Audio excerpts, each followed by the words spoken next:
Oftentimes, when analyzing data, we realize that there's an exponential relationship between the two variables. Well, we've gotten used to using regression, linear regression, and that insists on us having a linear relationship between the two variables. So it's interesting and useful to be able to take an exponential relationship or an exponential model and turn it into a linear model or a linear relationship. So let's have a look at how we might be able to do that. I'll start with a generic exponential model. So I've got y equals ab to the power of x. And immediately I'm going to think about using logs. Whenever I want to release a variable from the exponent, I think of using logs. So let's just take the logs of both sides. So these are base 10. And eventually on the right hand side, I can apply a couple of log rules. I can split up the a and the b to the power of x. And the k law or the power law tells me that I can bring x down to be a coefficient of log b. So now I have log y equals log a plus x log b. And this is actually a linear relationship. Not a relationship between the x and the y variable, but a relationship between log y and x. So let's just have a look at the anatomy of a linear model. Log A is going to be the y-intercept or the vertical intercept, where I have x being its own variable, and log B is going to be the gradient. So if we were to model either or both of these functions, I've gone from an exponential y equals a b to the power of x, just like I have on the left hand side, to a linear log y equals log a plus x log b. Okay, so we can change an exponential into a linear, and this is what we'll be asked to do for this first part of this chapter. Now, ab to the power of x is not the only exponential model that we might have as our starting point. We could also have, let's say, y equals a x to the power of b. In this case, we'll go about it in the same way, but we might have a different ending point. So we're going to take logs as before. We're going to apply the addition rule of logs to split up the a and the x to the power of b. And then we're going to use the k law or the power law to bring b down as a coefficient for this log term. And we have log y equals log a plus b log x. Now log a is the y-intercept, once again the vertical intercept. But let's have a look now. Now b is actually the gradient, whereas log x is the variable, the horizontal variable, the independent variable.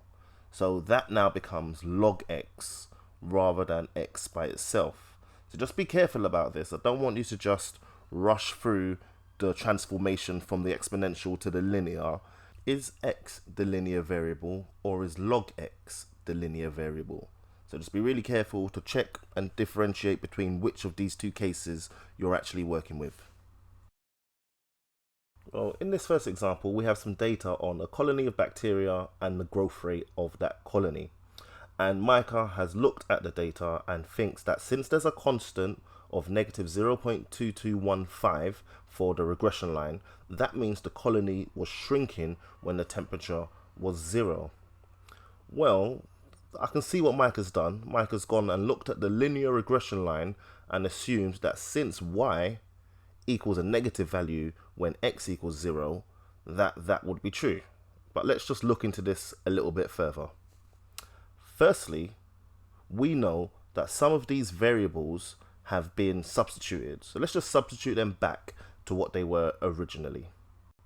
Well, we're told that y equals log g. So I can put that in, and we're also told that x equals t. So I'll just swap out this x for a t value. And now we can see that actually when t equals 0, it's log g that is negative 0.2215. But g is the actual growth rate. So what is g when log g is negative 0.2215? So remembering that these logs are in base 10, by default, so unless we're given a base, we should assume base 10. So I can just put both of these as the exponent as the power on a base of 10, and on the left hand side the 10 and the log base 10 are going to cancel out, so we get g equals 10 to the power of negative 0.2215, and actually 10 to that power is going to be a positive value. It ends up being 0.6005. So the growth rate is actually positive. And this is why it's important that you know the difference between the vertical intercept or the y-intercept and the actual variables you're working with. So just paying careful attention to the variables let us know we needed to solve for g rather than just simply looking at the intercept. Okay, so moving on, in part B, we've now actually been given the model, the exponential model that this all came from in the first place, and we're being asked to find the unknowns within this exponential model. So we're going to use the exact technique I showed you at the beginning, take logs of both sides, we're going to break up the log statement on the right hand side, we're going to release that product by using the addition law, and we're going to release that exponent, we're going to release that power by using the k law. Alright, so now that we've got it in this linear form, log g equals log k plus t log b, we need to try and compare each of these components to the equation that we had to begin with.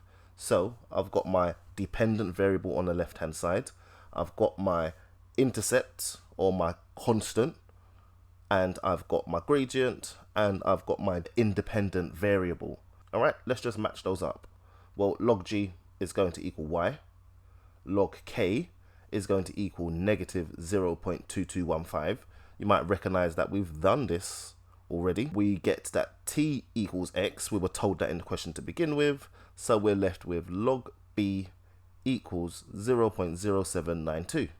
And in both cases, we just want to solve for the unknown variable. So k is 10 to the negative 0.2215. And we know that that already is 0.6005. And b equals 10 to the power of 0.0792, and punching that into the calculator we get a value of b of 1.2001. Okay, so manipulating exponential functions, exponential models, to try and transform them into a linear function, into a linear model, and then applying some of our knowledge of exponential models, of regression, of linear models to the question in the context that's given to us.